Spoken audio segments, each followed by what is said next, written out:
अस्सलाम वालेकुम गाइस, उम्मीद करता हूँ सब लोग खैरियत से होंगे। आज के इस लेक्चर में मैं ऑपरेटर एंड एक्सप्रेशन के बारे में बात करूँगा।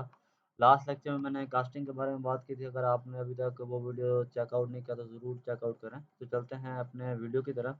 Operators and expression, basically operators क्या होते हैं? सिंबल्स होते हैं जो किस लिए यूज़ किए जाते हैं, कोई ना कोई स्पेसिफिक एक्शन को परफॉर्म करने के लिए। Operators are special symbols that are used to perform specific operation या different operation। अब specific का मतलब है खास, ठीक हो गया। अब वो खास क्या हो सकता है ऑपरेशंस में? जैसे आपका प्लस का ऑपरेशन है, लेस देन का ऑपरेशन है, असाइनमेंट का ऑपरेशन है, या आपका लॉजिकल कोई एक्सप्रेशन है, ठीक हो गया जी, या आपका कोई इंक्रीमेंटल ऑपरेशन है। ये मल्टीपल्स ऑपरेटर्स की क्या है, इकसाम है, टाइप्स हैं। तो मैं आपको फर्दर इसका बताता हूँ। In JavaScript में commonly used operators are arithmetic operator, increment and decrement operator, assignment operator, relational operator और logical operator। अब बेसिकली अरिथमेटिक ऑपरेटर्स क्या है, मैं इसकी आपको डिटेल्स वीडियो नेक्स्ट लेक्चर में करवा दूंगा, लेकिन अभी मैं आपको इनकी डेफिनेशन बताता जाता हूँ, ठीक है। अरिथमेटिक ऑपरेशन वो ऑपरेशन होते हैं जैसे कि सब्ट्रैक्शन, जैसे कि एडिंग, डिवीजन, मल्टीप्लिकेशन, ये आपके अरिथमेटिक ऑपरेशन होते हैं। इंक्रीमेंट का आपको पता है इजाफा, और डिक्रीमेंट का भी आपको पता है कम करना, ठीक हो गया जी। किसी वैल्यू में इंक्रीज करना या किसी वैल्यू को डिक्रीज करना, ये इंक्रीमेंट और डिक्रीमेंट कहलाता है। असाइनमेंट का मतलब होता है देना, मतलब आपका जो इक्वल टू का ऑपरेटर है वो किसका है, असाइनमेंट ऑपरेटर है। रिलेशनल ऑपरेटर वो ऑपरेटर जो आपके रिलेशन बनाते हैं दो वैल्यूज के अंदर, जैसे less than equal to, greater than equal to, not equal to, ये क्या कर रहे हैं, रिलेशन बना रहे हैं ना, ठीक हो गया। लॉजिकल ऑपरेटर वो ऑपरेटर होते हैं जो आपका लॉजिक बनाते हैं, जैसे एंड ऑपरेटर, और ऑपरेटर। फिजिक्स में आपने पढ़े होंगे एंड गेट, और गेट, नॉट गेट। वही जो ऑपरेटर हैं वो आपके क्या हैं, लॉजिकल ऑपरेटर हैं। इनकी मैं डिटेल्स वीडियो इंशाल्लाह नेक्स्ट लेक्चर में मैं आपको कवर करा दूंगा। जावास्क्रिप्ट के अंदर ऑपरेटर दो तरह से कैटेगराइज किए गए हैं, एक बाइनरी ऑपरेशन और एक यूनरी ऑपरेटर। अब नाम से ही जाहिर है, बाइनरी का मतलब होता है दो, बाइनरी दो, ठीक हो गया। यूनरी का मतलब होता है, यूनरी का मतलब होता है सिंगल, ठीक हो गया। अब बाइनरी ऑपरेटर्स क्या होते हैं, operators that take two operands. Operator का तो मैंने आपको बता दिया क्या होता है, ऑपरेटर सबसे स्पेशल सिंबल होता है, जैसे प्लस का, जैसे माइनस का, ठीक हो गया। अब वो कह रहा है that take two operand, operand का मतलब होता है वेरिएबल्स, ठीक हो गया। अब मैं आपको इसकी एग्जांपल देता हूँ, इधर आए।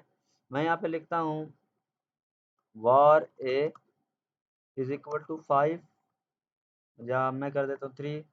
var b is equal to 2। मैं करता हूँ var c is equal to a plus B, ठीक है। यहाँ पे क्या हुआ, ऑपरेटर ने दो ऑपरेंड्स लिए, एक ए और एक बी, ठीक हो गया। ये क्या आपका बना, बाइनरी ऑपरेटर, ठीक हो गया। अब बाइनरी ऑपरेटर की समझ आ गई। बाइनरी ऑपरेटर वो ऑपरेटर होता है जो दो ऑपरेंड्स को लेता है, किस लिए, टू परफॉर्म स्पेसिफिक ऑपरेशन। यहाँ पे स्पेसिफिक ऑपरेशन क्या है, प्लस का। मैं माइनस करूंगा तो यहाँ स्पेसिफिक ऑपरेशन क्या है, माइनस का। डिवाइड करूंगा तो स्पेसिफिक ऑपरेशन क्या है, डिवीजन का, ठीक हो गया। ये बात क्लियर है। ये तो होता है आपका बाइनरी ऑपरेटर। यहाँ मैंने बताया ऑल अरिथमेटिक, रिलेशनल और logical operator are the example of binary operator. क्यों, जमा आप हमेशा, या जमा नफी, ज़रब तकसीम हमेशा दो वेरिएबल्स के दरमियान कर सकते हो। रिलेशन भी आप दो वेरिएबल के दरमियान ही बना सकते हो, less than equal to, greater than equal to, not equal to. Logical काम भी आप दो ऑपरेंड्स के दरमियान ही कर सकते हो, जैसे अब लॉजिकल क्या, मैं कहता हूँ ए और बी, ठीक हो गया।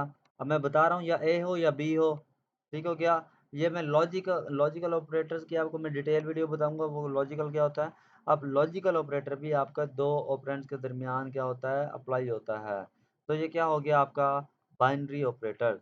यूनरी ऑपरेटर वो ऑपरेटर होता है जो आपका ओनली ऑन सिंगल ऑपरेंड्स के ऊपर वर्क करे, ठीक हो गया, to perform specific action, to perform specific operation, ठीक है। अब सिंगल ऑपरेंड पे कौन से ऑपरेटर वर्क करते हैं आपके, जैसे कि increment operator, decrement operator, logical not operator, ठीक है। ये मैंने एग्जांपल आपको दे दिया, मैं आपको यहाँ पे एग्जांपल बताता हूँ। अब मैं करता हूँ यहाँ पर मैं यहाँ पे करता हूँ आपको ए प्लस प्लस, ठीक है। मैंने यहाँ पे लिखा ए प्लस प्लस, और मैं यहाँ पे आपको अलर्ट करवा के दिखाता हूँ। अब अलर्ट करवा के मैं दिखाता हूँ ए की वैल्यू। ए की वैल्यू मैंने इनिशियल क्या ली है 3, ठीक है। अब यहाँ पे प्लस प्लस होने के बाद देखो क्या होगा, जैसे ही मैं अपनी फाइल को रिफ्रेश करूंगा देखें 4 आया है रिजल्ट में। क्या हुआ, एक का इजाफा हुआ। अगर मैं यहाँ पे माइनस माइनस लगा देता तो क्या होता, मेरे पास एक की क्या हो जाती, कमी हो जाती। ये देखें 2 हो गया, ठीक हो गया। अब इस ऑपरेटर ने कितने ऑपरेंड लिए हैं, बेसिकली प्लस प्लस या माइनस माइनस आपका ऑपरेटर था, और ये आपका क्या था, ऑपरेंड था। इसने कितने ऑपरेंड लिए हैं, एक ऑपरेंड लिया। तो इसे मैं क्या बोलूंगा, यूनरी ऑपरेटर। क्या बोलूंगा, यूनरी ऑपरेटर। ठीक हो गया, यहाँ तक क्लियर है। अब एक्सप्रेशन क्या होती है, बेसिकली एक्सप्रेशन क्या होती है, ऑपरेटर्स और आपके वेरिएबल या जिसे आप ऑपरेंड कह रहे हो उनको मिला के आपका क्या बनती है, एक्सप्रेशन बनती है, ठीक है। The operators are used with variables and constant to form expression। ठीक हो गया। Therefore, अब एक्सप्रेशन की डेफिनेशन क्या है फिर, expression is a collection of operands. मैंने अभी आपको यही बताया, कलेक्शन ऑफ ऑपरेंड्स मतलब collection of variables join together by operators में भी, बाय ऑपरेंड में भी वेरिएबल एंड कांस्टेंट। मतलब क्या हुआ, in simple words, var c is equal to a plus B, collection of operands मतलब एक से ज्यादा कलेक्शन है ना यहाँ पे, और उसमें क्या है, ऑपरेटर भी है। तो ये आपका क्या बन गया, एक्सप्रेशन बन गई। अब एक्सप्रेशन के भी मल्टीपल टाइप्स हैं, जैसे कि arithmetic expression, logical expression, relational expression. इनके डिटेल वीडियो में आपको नेक्स्ट लेक्चर में एक एक करके करवा दूंगा। अब वैसे आपको मैं बताता जाता हूँ, अरिथमेटिक ऑपरेशन आपका ये एक्सप्रेशन जो है वो आपके सामने थी, ठीक है। वो एक्सप्रेशन जिसमें अरिथमेटिक ऑपरेटर यूज होंगे वो क्या होगी, अरिथमेटिक एक्सप्रेशन। ये क्या था, ये प्लस का सिंबल क्या है, अरिथमेटिक ऑपरेटर है, तो ये क्या है, अरिथमेटिक एक्सप्रेशन है, ठीक है। और लॉजिकल एक्सप्रेशन क्या है, वो एक्सप्रेशन जिसके अंदर लॉजिकल ऑपरेटर यूज होंगे, ठीक है। रिलेशनल एक्सप्रेशन क्या है, वो एक्सप्रेशन जिसमें आपको लॉजिकल ऑपरेटर यूज हो, रिलेशनल ऑपरेटर यूज होंगे, सॉरी, वो आपकी क्या होगी, रिलेशनल एक्सप्रेशन होगी। उम्मीद करता हूँ आपको यह वीडियो बहुत पसंद आई होगी। अगर आपको अच्छी लगे तो लाइक कमेंट एंड शेयर जरूर कर दीजिएगा। तब तक मिलते हैं, अल्लाह हाफिज।